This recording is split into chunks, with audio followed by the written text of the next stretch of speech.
Hi there folks, welcome to RRTV's live coverage of the world's fastest gamer. We're coming to you from Circuit of the Americas tonight for round 2, and your commentary team tonight is myself, Bernie Weemers, and Alex McKellar. Welcome Alex, another night of world's fastest gamer.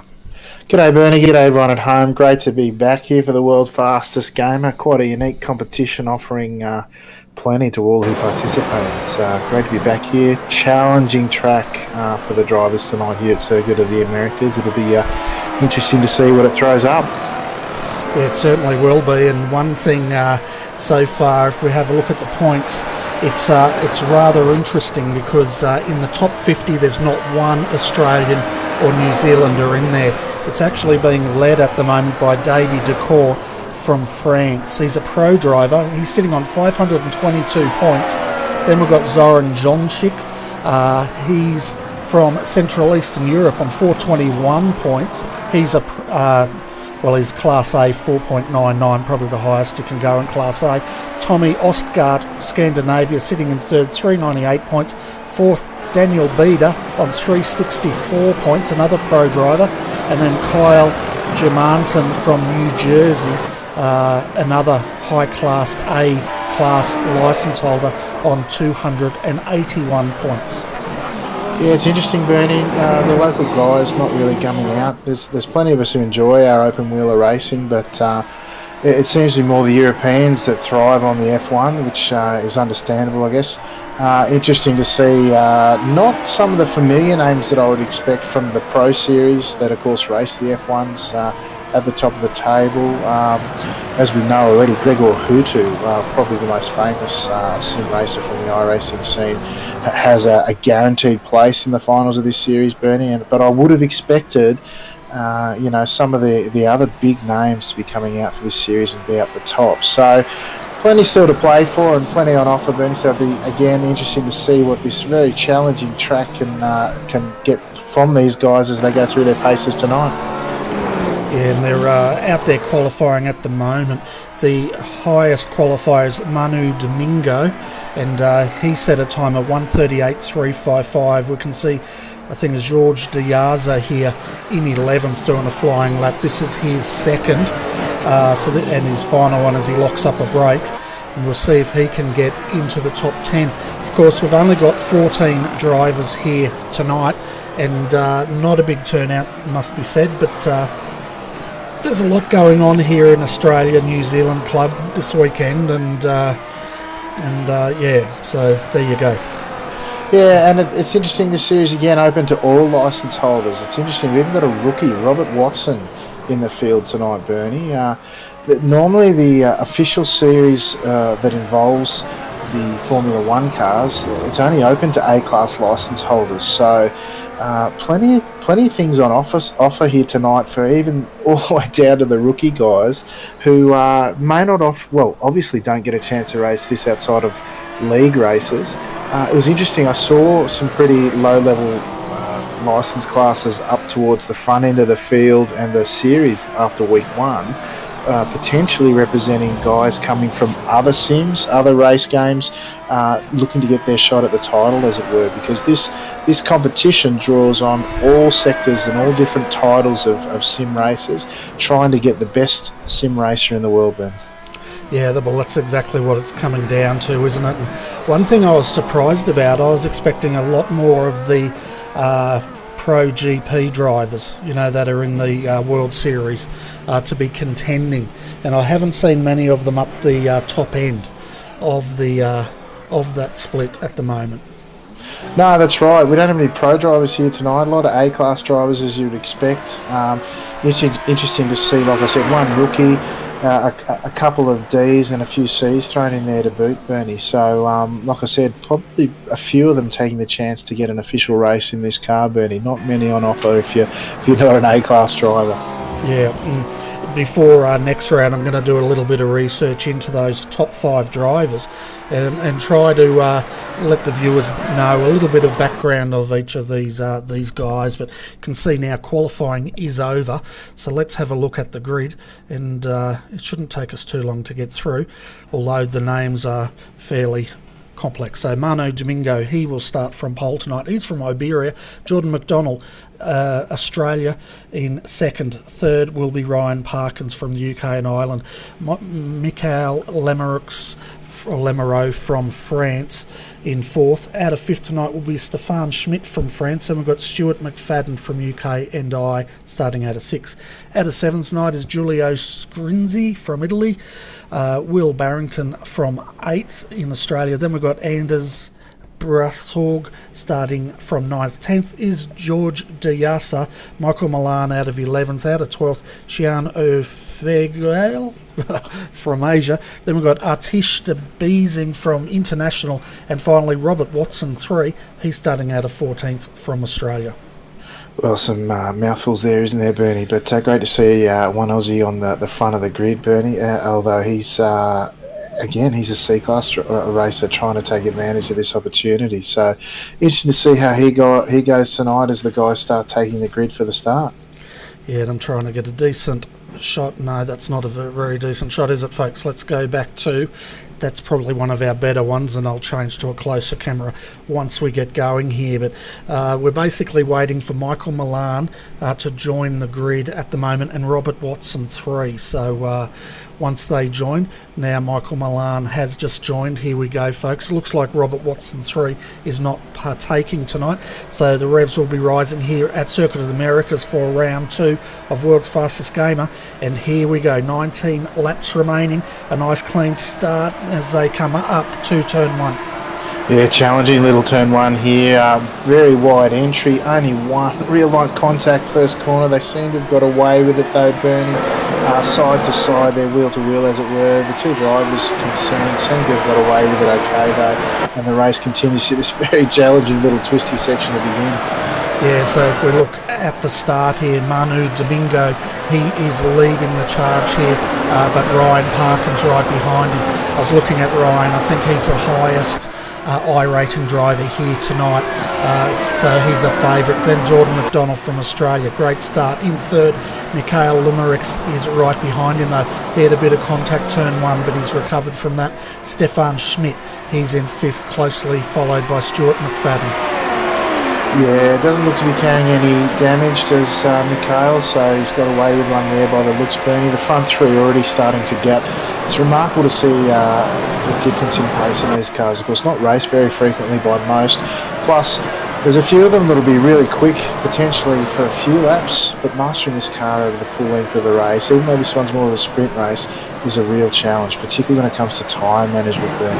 You might feel like these things are gripped up to the max for the first couple of laps, but if you aren't a bit of a wizard on the throttle and the brakes around here, Bernie, the grip will expire very quickly. So it'll be interesting to see how spread out this field gets, even though at the close of lap 1 we've really got a few guys together. The top 4 really hunting as a pack at the moment. I'm just having a look at Will Barrington here. He's basically disappeared from the server.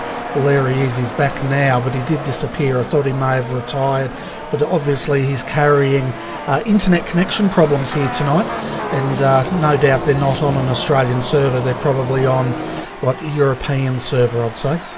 Yeah, generally what happens with iRacing distribution of load is that the server will look at, the infrastructure in the back end will look at the location of each driver in the race at any given time, and that'll determine where the server spawns and the race lands. So generally we're out of luck here in Australia. If there's usually 1 or 2 Europeans or the US guys, we get chucked on a US server, which is kind of in between. It makes the racing as fair as it can be, but the internet's a bit of a sketchy thing at times, and it can play havoc at the same time. Yeah, it certainly can, but it's still pretty amazing that we are treated to such an e-sport here on iRacing. But at the moment, Manu Domingo, his fastest time at 1:41. I just saw someone go off in the background there. Then Ryan Parkins second. Third is Michael Lumerix. So if you look at the top 2 here, Alex, they're in the 141s, then they drop to the 143s. The slowest driver, Xiano Fiegel here from Asia, he's actually circulating in the 204s at the moment. Yeah, very big discrepancy, Bernie. A lot of the guys with the lower licences not having the experience, of course, and potentially there's a large discrepancy as a result. I'm sad to report that the leading Aussie, Jordan McDonald, was caught up in an incident towards the tail end of the lap, Bernie. Ryan Parkins ran wide and lost it, and as he returned onto track, there was a bit of that network monster that we were talking about before, and Ryan was unfortunately turned around, and it doesn't look like he's copped too much damage. Managed to keep it off the wall and rejoin the circuit, but he's down in 5th place at this stage, Bernie. Yeah, we just brought the replay up here to see if we can catch the incident, and we'll just stick with him. So you're saying it's towards the end of the lap? It was through the real tight sections there. I think it was about turn 12 or 15, probably it was. A real tight hairpin there in the twisties around through turn 15 from memory. Okay, I see where it is. Let's jump back and have another quick look at the Aussie at work here. He's still in 5th according to the telemetry. We'll see if we can pick up what you saw there. Yeah, unfortunately he was in P3 at the time, and the guy in front, Ryan Parkins, made a mistake, and it looked like Jordan was about to go through, but unfortunately Ryan's mistake was compounded for Jordan, and it was through turn 15 by the looks, and unfortunately bumped him down to 5th. So hopefully Jordan will be able to settle down, collect his thoughts, and get back on with the race and see if he can't climb back towards that podium, Bernie. Yeah, and that was a car I saw go off in the background while we were calling the action there. But the gap at the moment, folks, Ryan Manu Domingo, he's the mover at the moment, 1.4. Now it's out to 2.1 seconds back to Ryan. Ryan's coming under a bit of pressure here from Mikhail, though, and no doubt the DRSs will be active now. Yeah, absolutely, Bernie. DRSs, you'll see if you've ever driven these cars, there's a green light on the steering wheel to the top left. One light means no go. As soon as the second light comes on, though, and you've had the DRS ready to go and you're in the zone, you can click that button and get a little turbo boost. The engine management here, of course, as well. These cars have got auxiliary batteries in them to give you extra power, and it's fascinating. You drive these cars around, you've got so much to think about. Normally in some of the upper level cars, you've got to worry about brake bias, this, and traction control settings and all those things. Here you've got to manage the engine output continually, how high you mix the battery, the engine, the battery recovery system, and all the rest of it. There's a lot going on in this car, and it's quite a challenge to drive, let alone have to worry about all that, Brendan. Yeah, you'd almost need a degree to master all those things, and I wonder how many of these guys actually have a manager helping them out with all this stuff. Well, the guys at the top, I think, in the Pro Series, they have teams behind them that work on setups, and they really operate as a simulated team, The guys running around here tonight, I mean, Robert Watson, the rookie, didn't actually take the grid in the end, but Mikhail Lamoureux, he's not only had network issues, Bernie, but he almost binned it going through the second to last quarter, I think it was, and now he's back on track in P3, but he had a bit of a rough chop there for a minute. Yeah, we're actually on board with him when he did that, and can see now Jordan McDonald 6.7 seconds down. He's in the 141s. Manu Domingo, he's actually in the 140s now. So is Michael Lamoureux. Ryan Parkin, he did not. My telemetry's playing up because it doesn't have a time for him last lap through. I'm just having a look further down to see if we've got any more battles. We do have one between Atish Debizing and Michael Milan back in 9th and 10th. Yeah, having a good fist of it, those two, enjoying. Just half a second separates them now. They'll be having a fun run there in these cars. It's a very challenging circuit as they head through the twisty sections at the start there, Bernie, the turns 3 through 5 there. I did a race here in a league race, and I'll tell you what, not many people call this track their favourite. I read a bit of the history probably a few months ago now, and it felt like, well, it was described in quite a colourful blog as the designers of the track really wanted to take the best and the toughest elements of all circuits they could think of to really challenge the drivers when they come here. And how we described it was that they kind of it ended up being a bit of a Frankenstein's monster when it came to continuity and flow on the track, as we see Michael Milan now make a move on Atish to take over P9 Bernie as they head into turn 12 now. Yeah, he passed him like Atish was standing still, didn't he? And I don't know if that was the DRS kicking in, but boy, did he close and pass him very quickly. He's got Atish behind him. Also, I noticed as they were going through that first section, turn 6, 7, 8, 9, that complex part, Atish was braking quite a bit, and I think that might have been putting Michael off, but now Atish has had an incident by the looks of it and dropped way back. Yeah, just thunder-footed a bit through turn 18 there, Bernie. Lost the rear. He grabbed what's been affectionately known as the fourth pedal now, which is grab a big bit of brake and a bit of throttle. It stops the lateral spin, and if you can correct from there and save it, he actually did a really good job, if I'm honest, to save that. Not many people would have got away with that, so well done, Tish, but it did cost him the tow and the battle with Michael Milan in front of him. Yeah, we can see Will Barrington at the moment. He's doing a bit of Back to the Future driving. He's got a really, really bad internet connection. I'd be interested to see what his ping is, but he's now starting to close in on Atish as well, and he's in the Wagner-sponsored Formula 1. But meanwhile, up front, Manu Domingo leads this race, folks. 3.1 seconds is the gap now back to Ryan Parkins. Then we've got Michael Lamoureux. He's about 1 second down from Ryan. And then there's quite a big gap back to Stefan Schmidt. Jordan McDonald still sitting there in 5th. Hasn't really made any inroads on the drivers. He is closing in on Stefan a little bit. Yeah, he's actually done, as he lights it up coming out of the final quarter. He's done pretty well, actually, after that earlier incident. He's now on the back of his tail. There's 4 of them grouped pretty well, actually. Ryan, Mikhail, Stefan Schmidt, who joined us last week, of course, and Jordan McDonald. Jordan trying to recover now. He's doing a pretty good job, actually.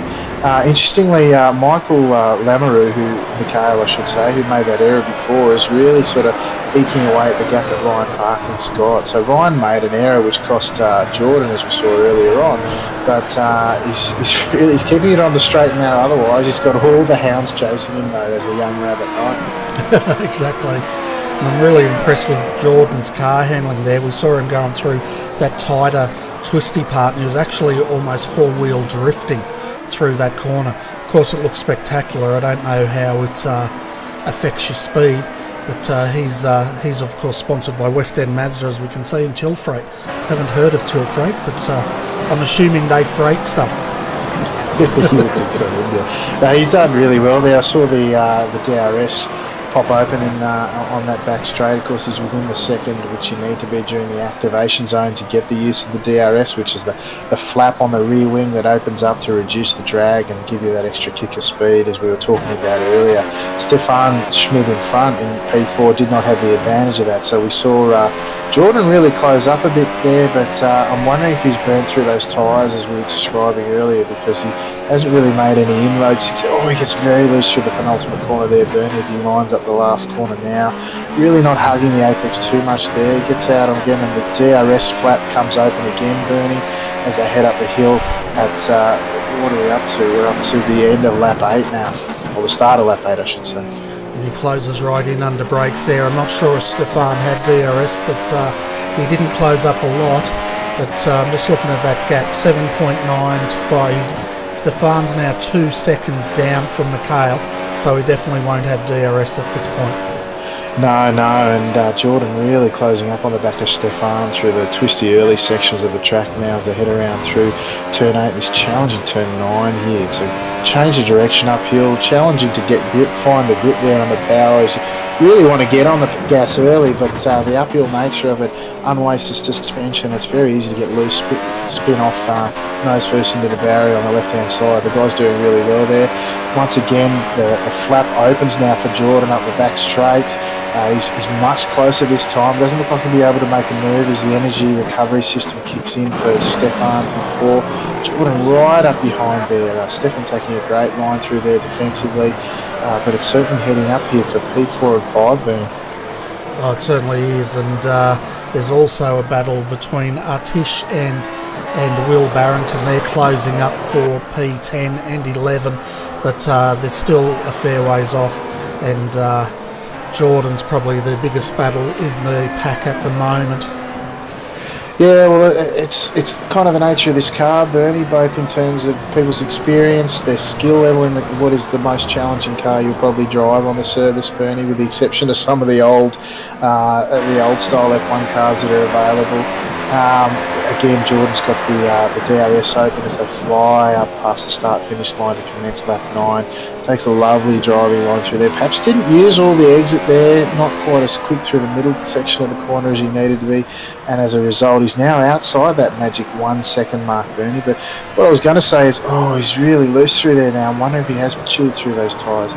Is that you find that the field does spread out, because the smallest mistakes and the smallest difference in skill levels can really be exaggerated throughout the field, Bernie. So this battle here between Jordan and Stefan being the pick of the race, we'll be interested to see how it plays out.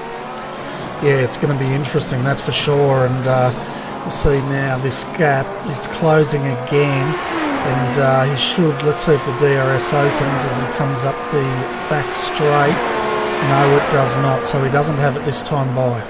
No, he's 1.1 behind at that stage. He's got underneath that, must have got a slightly better drive, or perhaps he's set up better for a drive in a straight line. We don't know, but I wouldn't think that this would be a low, particularly low downforce track, because there's so many of these tight closing corners here that really tighten as you apex, late apex, as they often get described.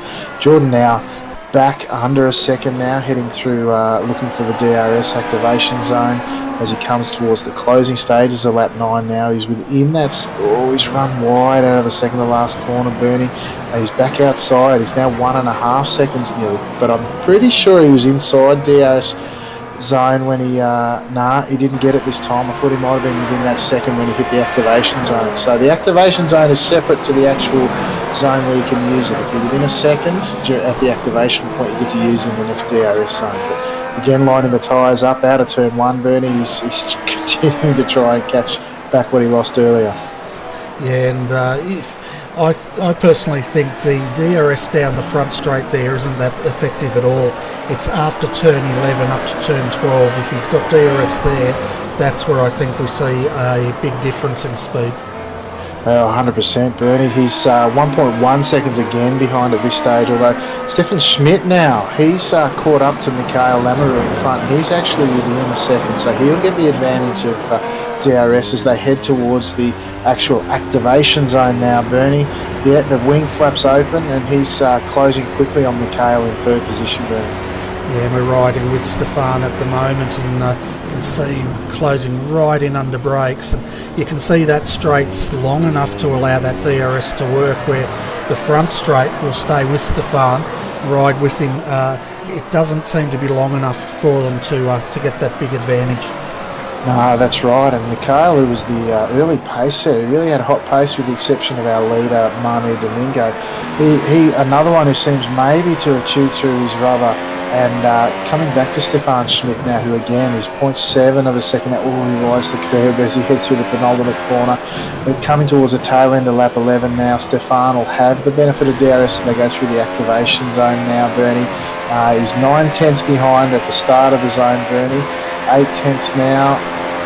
Just holding at 7 tenths. So he picked up a couple of tenths there, worth a little bit to him, but perhaps not as much in the back straight as you said, Bernie. Yeah, exactly. And our race leader, Manu Domingo, he is, well, they're not going to see him before breakfast tomorrow, I don't think, but Manu Domingo, 4.8 seconds is the gap from him to Ryan Parkin at the moment. His previous lap, 1:41.160, so he took 5 tenths out of Ryan Parkins in second.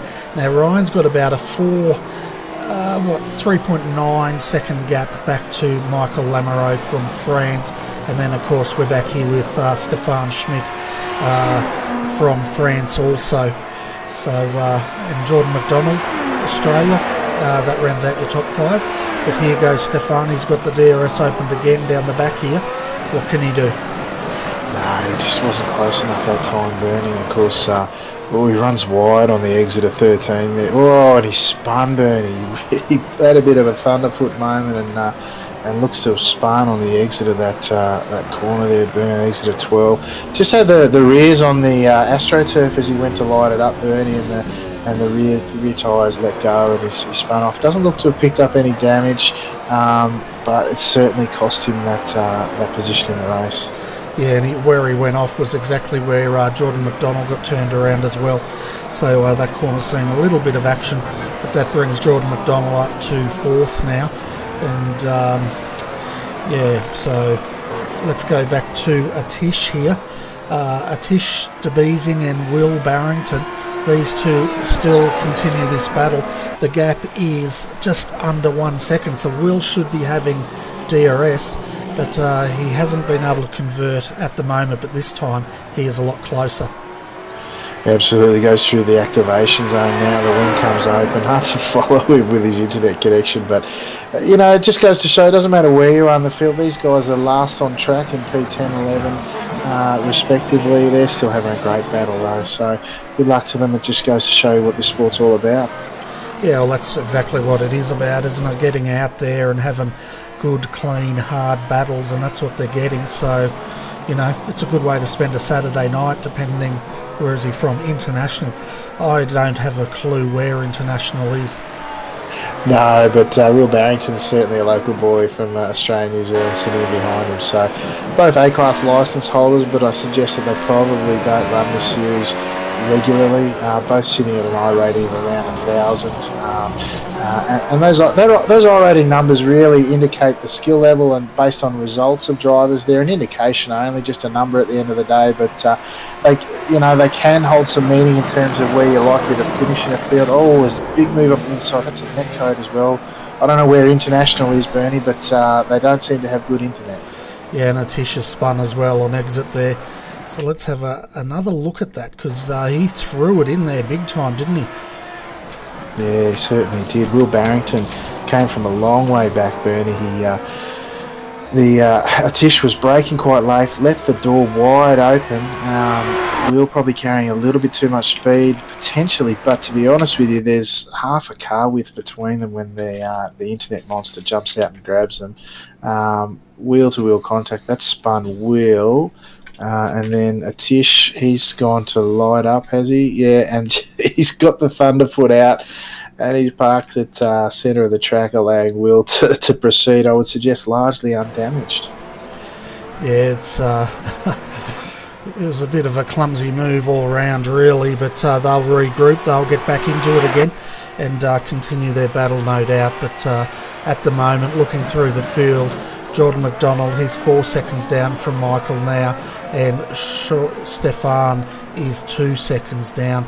They're really spreading out now, and I think it's an indication of the big skill level that we've got throughout this whole field tonight. Of course, we've got one split, and it's, in practice, I'm not sure if any of the rookies made it into this race or not, but we did have some rookie drivers out there practicing earlier tonight. Yeah, that's right, Bernie. Open to all and sundry here, so you will get a very disparate level of skill, as we discussed, and given that it's only one split, you'll see that exaggerated even more. Fastest man on track still remains our leader, Manu Domingo. The top 5 guys, all pretty consistent in times, all sitting in the mid to low 141s. Jordan McDonald had a slow lap last time as they come across the line with just the 5 laps remaining. He's only one of the top 5 in the 42s, Bernie. So Stefan Schmidt, after making that error before, he's chasing down Jordan McDonald to the tune of nearly a second last lap. So he's almost within that magic DRS detection zone. Again, he's down to 1.2 seconds, and Jordan always looking quite loose through this section, the rear of the car looking like it wants to let go at any stage, Bernie, but Stefan hunting him down, so cue the Jaws music. Yeah, and it's interesting part of the circuit here, isn't it? Because as you go through these S's, they tighten up until you get to that blind exit over the hill there, and then as you can see now, Stefan coming down into the hairpin. They're taking this, I think, in second gear. Yeah, look, and then it's just flat knacker down here. You can really let these cars stretch their legs. Stefan Schmidt He was about 1.2. He's now 1.4 seconds behind. Probably got not the best run onto the straight. He's caught up a little bit there though, down to 1.3, and there's a bit of action in front by the looks, Bernie, as we catch up on those lap cars as the leaders try to navigate there successfully. Yeah, we'll have a look at that as Jordan comes through. And yeah, that's Tish and Will Barrington there. They're still fighting for position. And what's Jordan going to do? Will's backed out. Tish has also lifted right on the apex. It's made it a bit complex for Stefan there. He had to thread the needle, but they've both got through. As we see now, Jordan put the thunderfoot down, as you say, Alex, and got a little bit squirrely. Yeah, well, you see Stefan Schmidt now, he's right in the DRS detection zone. He didn't activate, so he must not have been within a second at the detection zone, because he didn't open it during the activation zone. So, but he's now about that 1 second behind, just a tick over if I look at the telemetry. So waiting for that next run down the back straight as they head through this snaky S section again on lap 15 of 18 now, Bernie. Just the about 3.5 laps to go. Yeah, and we're riding with Stefan as he comes through these S's, and you can see he's going to have the detection. He should be in range this time to use DRS down the back straight, and we'll stay with him because we should see him close up dramatically as they come into the braking area. Absolutely. So just crossing the activation zone now, the flap comes open, little McLaren sign disappears on the back, and he gains about 2/10 up the straight, so or just under as they head through the turn 12 at the end of that long straight there, Bernie. Disappears quickly, that straight, in these cars, but it seems like a long way in some of the other slower cars, I can tell you. Yeah, they're just coming through the stadium section there, and now they're coming up to what they call the Grand Plaza, so this part of the circuit. Yeah, it's a sweeping right-hander through here, Bernie. Really interesting. You've got to have good throttle management, and you think you can go flat out, but then all of a sudden you'll go from having a ton of grip to then just not having any, and the rear of the car will step out. So you really got to be careful, manage that acceleration now. As again, Stefan Schmidt going to open the... No, he doesn't. It's interesting. He doesn't seem to use the DRS activation zone on this short straight that we were talking about before, closing right up now within half a second of Jordan McDonald in front of him, Bernie. So we should see if he can take full advantage as they head towards this S's snaky section again, with just short of 2.5 laps remaining. We're going to stay with Stefan in the cockpit view here, folks, for this lap, just to give you an idea what it's like, or what they can actually see from being so low in a Formula 1 car. We're actually in the helmet cam here, so it should give you a bit of an indication of what these guys are seeing or not seeing each lap. Yeah, that's right, Bernie. It's a very low cockpit angle. He's right in behind now. He's just 4/10 behind. Jordan looking to take a somewhat defensive line. I don't know the stewards will look too favourably on that moving side to side. We saw the lights of DRS come on there briefly for Stefan Schmidt. Again, struggling. You got to really look hard and know where your apexes are, because he's so low to the ground in these cars, Bernie. But looks like Jordan can feel the breath of Stefan on his neck coming behind the way he's driving at the moment. Yeah, he's getting a little bit, how would you put it, untidy up there in a way, but I reckon he was doing that weaving. He was probably going through his head was if he could break the slipstream of that DRS. Now you can see he missed the apex back there, and that sort of put Stefan off, and he's created a little bit of a gap. Yeah, back out to 8/10 now from, that's double what it was before. These guys now 5 seconds off the podium, with Mikhail Lamoureux in P3. He in turn is 6.5 seconds off Ryan Parkins in P2, who's himself 10 seconds behind Manu Domingo. So at 17 laps, it's not quite a second lap, closer to a bit over half a second a lap that Manu's been able to pull out on the rest of the field, really. Yeah, so Manu looks like, as I was saying earlier, he's going to be... they'll probably see him again on the podium, no doubt, but they're not going to see him before then, with 2 laps remaining. And just looking at Mikhail's car here, very nicely presented. Looks like Thrustmaster type sponsorship. And I thought it was in excess on the side of the car, but it's probably not the same sort of in excess we would know of. No, Stefan Schmidt just made a great move on the entrance to the longest straight, Bernie, and not only to make Jordan now diving up the inside contact there, Bernie. I suggest Jordan left his move a little bit too late there, and as Stefan went to turn into the apex there, he found out a car on the inside, Bernie. Yeah, he wouldn't be happy with that whatsoever. We're going back to the replay just to have a look at this this move again. We can see, he's going right on the inside there, and Jordan smokes it up, of course, and yeah, excellent pass there, but of course then it gets a bit messy, doesn't it? Yeah, it got a bit messy towards the end of the straight. Stefan not only had the benefit of the drive out of the corner, he had DRS from the previous activation zone. Jordan's come from about 2 car lengths or more, 3 car lengths back, looks on the inside, outbrakes himself. By the time he should be turning in, he's still going straight with locked up brakes, and that catches Stefan Schmidt out as he turned in to try and take some sort of apex there, Bernie. He no doubt would have tried to leave room, but there was no option there for him but to make contact with Jordan or go straight on. He would have expected Jordan to have started turning by then, but unfortunately not the case. And we can see now our race leader on the last lap. That's Manu Domingo from Iberia, and he's coming through now. I think, where is he? Trying to work it out. I think he's coming up to the plaza, is it?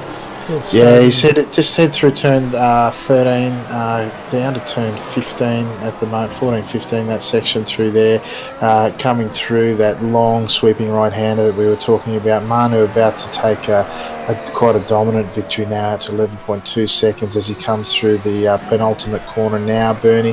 Fantastic drive, he's streeted the field, comes up to the last corner now. I doubt we'll see an Enzo wiggle, but you never know, Bernie. Yeah, you never know. So we can see now he comes across to take round 2 of the Australian split of the world's fastest gamer. That goes to Manu Domingo. Fantastic drive. 10.5 seconds was the gap. Ryan Parkins, UK and Ireland, he's going to come home for second. And he also had a very good drive as well. Yeah, Michael Lamoureux now, Lamoureux, he's crossed now for the final step on the podium.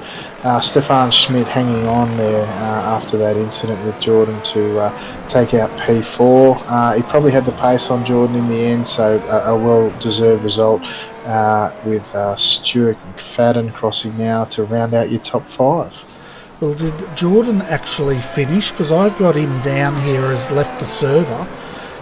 So I'm not sure. We're going to have to look at that.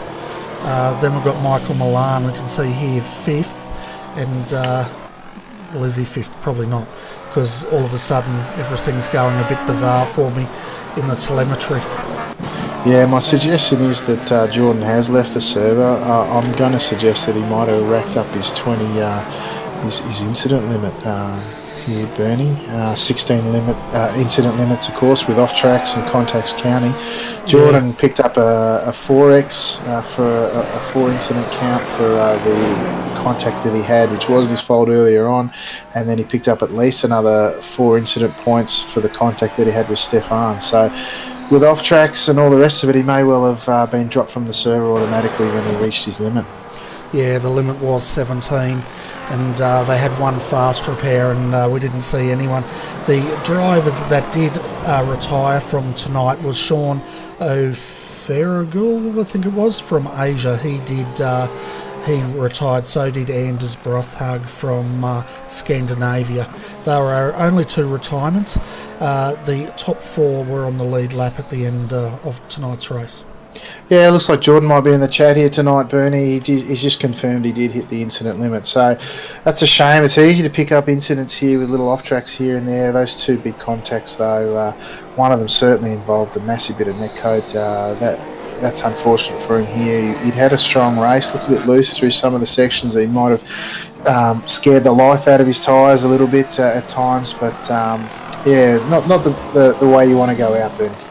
No, definitely not, but he threw everything he could at it, and he looked pretty good out there up until that last incident that we saw him involved in. But let's have a look at the final race results here, folks, so we can find out where your favourite drivers finished. So well done to Mano Domingo.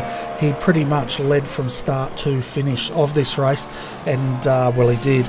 And he also set the fastest lap, so 1:45.17.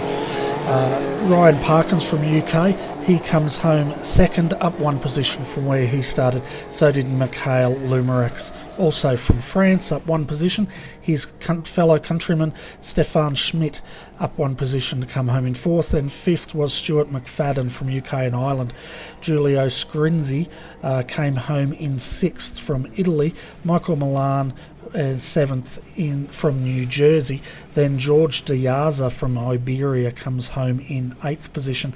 In ninth position was Will Barrington from Australia.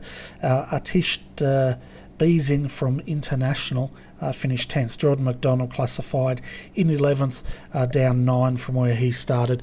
Then our retirement tonight was Sean O'Fergal from Asia, and Anders Brathag from Scandinavia, and Robert Watson from Australia. He did not make to the grid.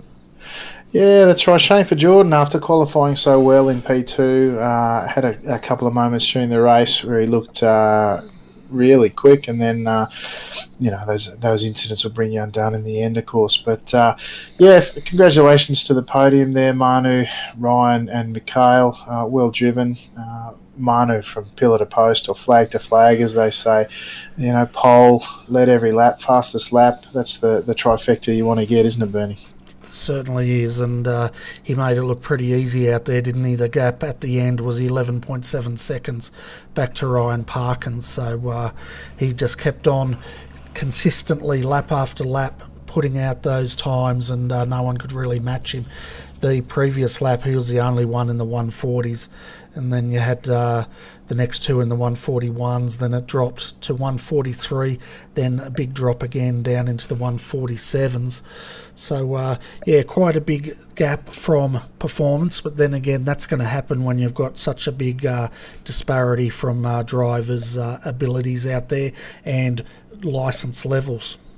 Yeah, that's right. Potentially setups as well. I mean, a lot of this will come down to obviously skill and technique in the car, but part of that skill and technique is being able to set up the car to manage your tyres, because tyre wear is so important in these cars, Bernie. You can feel like a champion one moment and you're bidding at the next because you've gone off the cliff, as they say, with your tyres. So, Manu Domingo, our winner, had the benefit of being able to manage those tyres pretty well without pressure tonight after the early stages, and that can compound. So the guys racing so hard behind, trying to catch you or wearing out their tyres, while you could stay somewhat relaxed if you can, leading a race like this, Bernie. But congratulations again to Manu. He did the job on the night. Yeah, he definitely did, and of course we're halfway through the world's fastest gamer season. It's a 4-round season. Next week we're off to Monza, and that's going to be an interesting circuit. And then, of course, we finish up back in Brazil, isn't it, for Interlagos is our final round in 2 weeks' time. Yeah, that's right. A couple of classic tracks there, Bernie. Monza's surprisingly low downforce, despite what it might appear like on the surface of it. So should be great for racing there next week, Bernie. Really looking forward to it.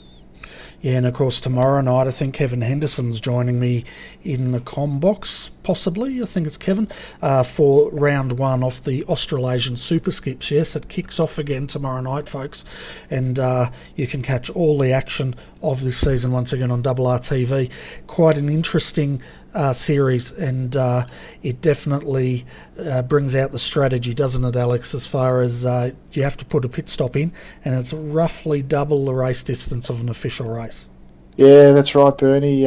Talk about opposite ends of the spectrum. You've got these top-end cars here, the toughest and most technical cars on the service. And tomorrow night we head over to the Skippies, your entry-level training vehicles that keep people coming back time after time, because they're not only, simple to get around a track, easy to drive, hard to drive fast, as they say, but they're a great deal of fun. You see a lot more tight and close racing there than you will at this sort of race, Bernie, because the skill level is excuse me, not quite as high required to keep them on the track. But what it does at the end of the day, Bernie, it makes for great racing. Looking forward to taking my position on the grid tomorrow night and then watching back yourself and Kevin Henderson in the commentary afterwards. Yeah, and are you planning on doing your stream on Twitch through Top Split? Absolutely, Top Split TV on Twitch tomorrow night. You can check out all the action and and all the steam coming out of the ears when I stuff up my pit stop, as I invariably do. Yeah, so we're going to make sure we jump on board with Alex when he does do that pit stop, just so we can see his face. I think it could be fun, folks, but of course that's tomorrow night. And where are we going to? Where's the season kickoff?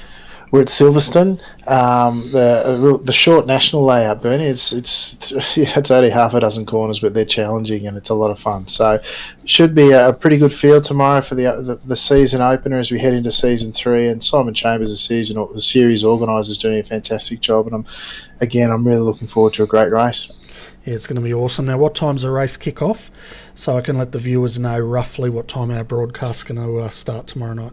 Well, practice opens is around 8 p.m. Australian Eastern, qualifying from about 8:40 to 8:45, something like that, and the race will kick off from about 9 o'clock Australian Eastern Standard Time. I think we're still in at the moment, Bernie, so GMT plus 11. So that's when to tune in or get on the track and enjoy the action. It's GMT plus 10. Oh, I thought it was 11. No, we're not there yet. GMT plus 10, folks. But go over to my Facebook page, facebook.com/RRTV live, and I'll put up the broadcast time there because it is not on iRacing Live for tomorrow night's round for all you folks that have joined us from iRacing Live. Then, of course, Alex, Monday night we come back for the Skip Barber Monday Night Lights.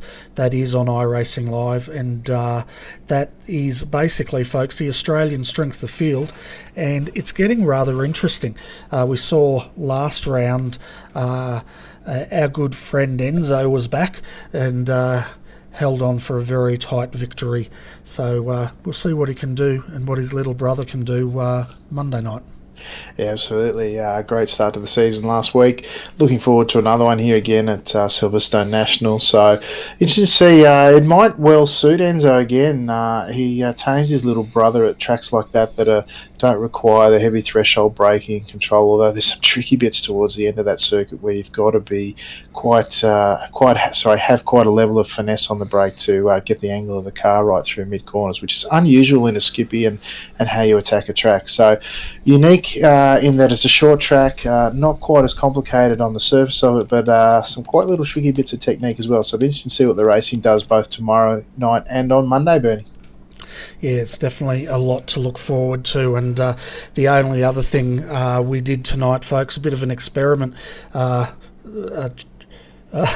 Wei Han Chan, the experiment was we sent him to China to see what he could learn about the Macau Sim Racing Association, and we called it the RRTV Insider, and he went over there and got us an interview with that team, and you can have a look at that interview on RRTV Live YouTube channel. It's up there now. Our attempt of doing something different, and it'd be interesting to get your feedback if you want to see more of that sort of thing on our channel, because we're definitely looking at trying to incorporate something like that with the Australia, New Zealand and through Asia as well, to get you viewers to know some of these other teams we don't normally see racing down under. That looks awesome, Bernie. I'll be pulling that up later. I've just pulled up the YouTube channel there to have a look. It's only between 10 and 11 minute interview, so it's not going to cost you a lot of your time, but certainly no doubt well worth the visit. Yeah, I haven't actually looked at it yet. I just uploaded it, so hopefully it's good viewing. But anyway, folks, that brings us to the end of our telecast tonight. Hope you've enjoyed the World's Fastest Gamer Round 2 Australian split here on RRTV, and it's definitely fun calling it. And hopefully we'll have your company again tomorrow night for the Australasian Super Skips. But until then, folks, on behalf of Alex McCullough, I'm Bernie Weemers. Thanks for tuning in, and I hope you have a fantastic weekend wherever you are in the world. And until we meet again, rock on. Good night, everyone.